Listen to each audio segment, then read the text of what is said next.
Hello and welcome to Precon Decon, the video series where I deconstruct the pre-constructed decks of Magic the Gathering's history. In this video we are continuing our look at the decks from Judgment. We are carrying on and looking at Painflow, which is a mono-green deck. Always thought this, when I saw this deck kind of advertised, I always assumed it would be a black deck just because, Painflow doesn't immediately make me think green, but I'm getting off topic. Yeah, mono green deck. Let's get a look at it. So, 29 creatures, 6 sorceries, 4 instants, 1 enchantment, 20 forest. Mana curve off to the side there. 20 forest is, I think, very low for this deck, considering like that mana curve. It's quite, you're going up to like 9 in this.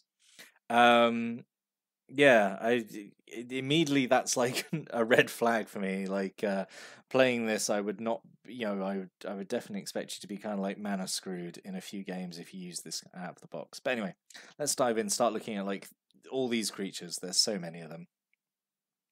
So I was just talking about not having a lot of land, but at least we have some ramp options here. So Croson Wayfarer is a 1/1 for 1. You can sacrifice it to put a land from your hand into play. That's actually, I don't think, too terrible. I think that would be quite a fun first turn play, really, to forest, drop him, sacrifice him, immediately put another land into play. I think that wouldn't be, that's not the worst thing.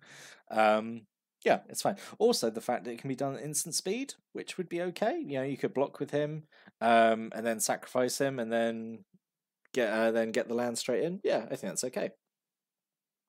2 Nantuko Elder. So it's 3 mana for a 1/2. Taps to give you 1 colourless and 1 green. I mean, it's a little expensive for a mana dork, but at least it gives you like 2, I guess. I feel like that could have been double green. I don't think that would have, exactly ruined everything if it had been double green, but it's fine. 3 Diligent Farmhand, 1/1 for 1. 1 colours, 1 green, sacrifice him, rampant growth. Fine. And if he's in a graveyard, Muscle Burst counts him as a Muscle Burst. Are there Muscle Bursts in this deck? There's not Muscle Bursts. That was going to be one of the things I was going to moan about. Yeah, there's no Muscle Bursts in the deck, so I think if a new player had picked this up and seen this card, I mean, like, what the heck is Muscle Burst? Like, what does this mean? This is a line of text that means nothing to me. So I think there's a bit of a design flaw there to not have, one half of this combo. Anyway, and 3 Werebears. Werebears just great. 2 mana for a 1/1, taps to add green, threshold, gets +3/+3, becomes a 4/4. Yeah, Werebear's great. Love Werebear. We have an Anurid Bark Ripper, who is 3 mana for a 2/2. Threshold gets +2/+2. Fine. It's fine. Just boring, serviceable, vanilla. 2 Anurid Swarm Snappers, 3 mana for a 1/4 with reach. You can pay 1 colours and 1 green to give it and let it block an additional creature this turn. It's fine. I find, I guess it's fine. Brawn, 2 Brawns, one of the green incarnations, the other being Genesis. 4 mana for a 3/3 trample, which is an okay rate on its own. If it's in your graveyard and you have a forest, all your creatures have trample, which, in this deck, when you've got lots of big green creatures, that definitely matters. A lot of them don't kind of have trample on their own. So, yeah, I think that's fine. Not my favourite of the incarnations. I think Wonder is generally still better, giving your whole board flying is really good. Anger, giving all your creatures haste is really, really good. Valor, giving your stuff first strike is really strong as well. Yeah, Brawn is still okay. He's definitely better than the black one. The black one is, I think, gives all your stuff Swamp Walk, which is obviously very, very niche. Anyway. And then 2 Nantuko Tracers, 2 mana for a 2/1. When it comes to play, you may put a card from a graveyard on the bottom of its owner's library. I guess the intent there is to lock away stuff with flashback or like reanimation targets, because putting something on the bottom of a library basically means it's not going to be seen for the rest of the game. So yeah, that's fine. I guess this guy could have been 2/2 and it would have been fine. That's such like a niche effect, but it's okay. 2 Battlefield Scroungers, so 5 mana for a 3/3. He has threshold. Put 3 cards from your library. 3 cards from your graveyard on the bottom of your library. He gets +3/+3 turn to turn. Activate this ability only once a turn. He has anti-synergy with himself, which is not great. Yeah, yeah. I don't really think much of this at all, really. As I've just said, putting stuff on the bottom of your library basically means it's out of the game completely. Like you'd rather have stuff in your graveyard than on the bottom of your library. And the fact that he kind of takes away threshold for like your other creatures that maybe need it more, like Werebear or the Bark Ripper, just to get a +3/+3 boost is pretty weak.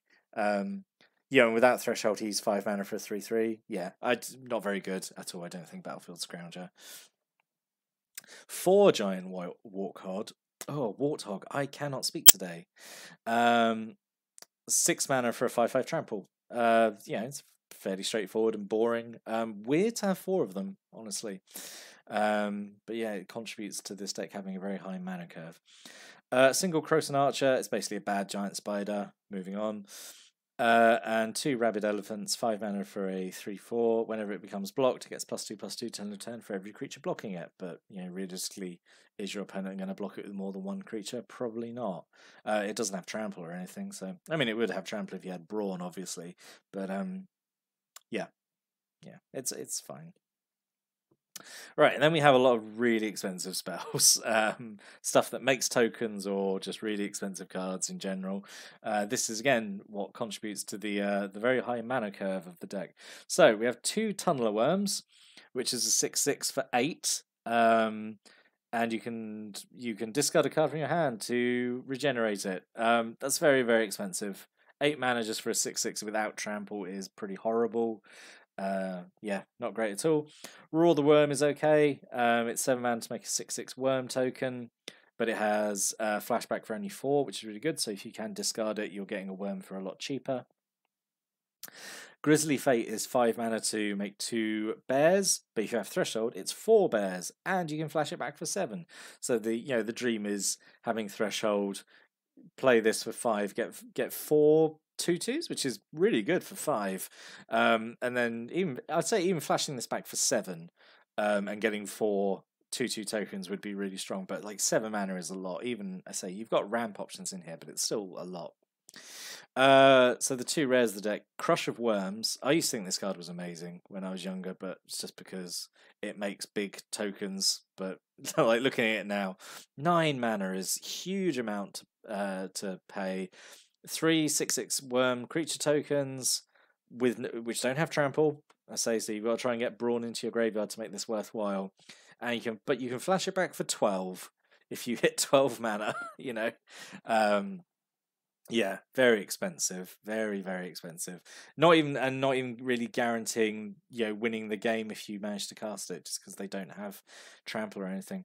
And then the other rare is Thriss Nantuko Primus, who's 7 mana for a 5/5. 1 green and tap target creature gets +5/+5 turn. That ability is nuts. But the fact that he's 7 mana is very strong. Like not terrible as a rare. I've said it before. Having like a legendary creature as one of the rares in one of these theme decks, I think is really good. I always think it would be a good experience for a new player to get a legendary creature and get kind of excited about that. And that ability is really strong. Like a single green mana to give +5/+5, very, very good. But then it requires tapping, and then you're not attacking with Thriss, who's a 5/5 anyway. So yeah, that's all pretty good there. And then just a bunch more green spells here. So 2 Deep Reconnaissance. This is just rampant growth of flashback. It's fine. A little expensive to accommodate the flashback ability, but it's fine. Moment's Peace. This is, I think, really good. So it's basically fog with flashback, which basically means you can just invalidate 2 opponents' combat steps, which is really good. 2 Sun Strength, this is horrible. 4 mana to give +3/+3 until end turn and draw a card. So it's 3 mana more than Giant Growth just to draw a card? No, that's bad. And then Ceton's Desire, 3 mana to enchanted creature +2/+2, and if you have Threshold, then all creatures have to block it, which is pretty good. A lure effect. Lure effects are generally very strong, just means all your other stuff can get through and hit your opponent. So what could have been? As you can see, I had quite a few thoughts on this. It's a very odd selection of cards, I think, in this deck. Like, it really pushes the mana curve up, and only having 20 lands, even I think with all the ramp options, you've still got to be able to cast your ramp options, like having mana dorks, or like werebear, or the Nantuko Elder. That's not that doesn't give you an excuse to not have land. Like, you still need to have land, because how can you ramp up quicker to get to those big spells if you're not playing land and mana dorks? That's the whole point. You're meant to like produce more mana quicker. Anyway, I'm rambling there, but so yeah, there's some thoughts I had. So Ceton Scout, really surprised this wasn't any green decks. So it's 2 mana for a 2/1 with reach, and you have threshold. It's +2/+2. I just think that would have been a lot better than some of the cards in here. Muscle Burst, like I said, it's crazy to have Diligent Farmhand and not have Muscle Burst, in my opinion. Nantuko Disciple is another one that didn't show up in any of these green decks that we looked at. It's 4 mana for a 2/2. You pay 1 green and tap it, and he gives a creature +2/+2 turn, which is, I think that's okay for, like, he's a common, I think, so it's pretty good. Centaur Chieftain, again, really surprised this wasn't any decks. He's a 3/3 trample. No, he's not 3/3 haste, I think. For 4, and when he comes in, if you've got threshold, he gives all your stuff +1/+1 and trample to turn. Again, in a deck when you've got so many creatures, I think that would have been pretty good. And then other potential rares, I think, instead of the Crusher Worms. So Urnam Jin, I don't know if Urnam Jin, I don't think is a great card, but like a lot of people got excited about it because it got reprinted in this set, because it used to be such like a such an iconic card back in the day. So 4 mana for a 4/5. At the beginning of your upkeep, you have to choose a non-wall creature and opponent controls to get Forest Walk. So you basically are going to make one of your opponent's creatures unblockable for a turn, and in the offset you're getting a 4/5 for 4 with no other abilities. Ignore Urnam Jin. He's just here because, like, I just want to show, oh look, it's really cool that he got reprinted in Judgment, but like he's not a great card, I don't think, personally. Genesis is a lot more interesting. 5 mana for 4/4. At the beginning of your upkeep, if Genesis is in your graveyard, you can pay 2 colors and green. If you do, get a creature from your graveyard back into your hand. That's very strong. I really like Genesis. That could have been a fine rare to have in here instead of the Crush of Worms. And then Elephant Guide, really sort of disappointed this wasn't here. This is one of my favorite auras. 3 mana to give an enchanted creature +3/+3, and when the enchanted creature dies, you get a 3/3 elephant token. What's not to love about that? It could have been fun to have in here. So in summary, this one, it's a little disappointing, honestly. I think like mono green is kind of always, I feel, a little boring anyway. Just because it's usually just play creatures and attack, and there's not really much else going on. Honestly, like the really low amount of lands actually really bothers me in this deck. I think someone sort of picking up and playing this out of the box would have actually probably had like not a great time with it, just because I think they would have found themselves like mana screwed a lot. But that's just my thought. It's definitely the most boring, I think. It's of all the ones we've looked at so far, and probably the weakest out of these judgment theme decks. Because spoiler alert, the last one we're looking at is my favorite one by far. But anyway, but yeah, what did you think? Did you have this deck? Did you play it? Did you have to make changes to it? Like, did you add a few more lands, or was it fine? Because this is just me looking at it, and how it played is very different to how it looks, I suppose. But yeah, stick a comment below. I'll be back next time to look at the last deck from Judgment. But until then, thank you for watching and listening, and have a great day.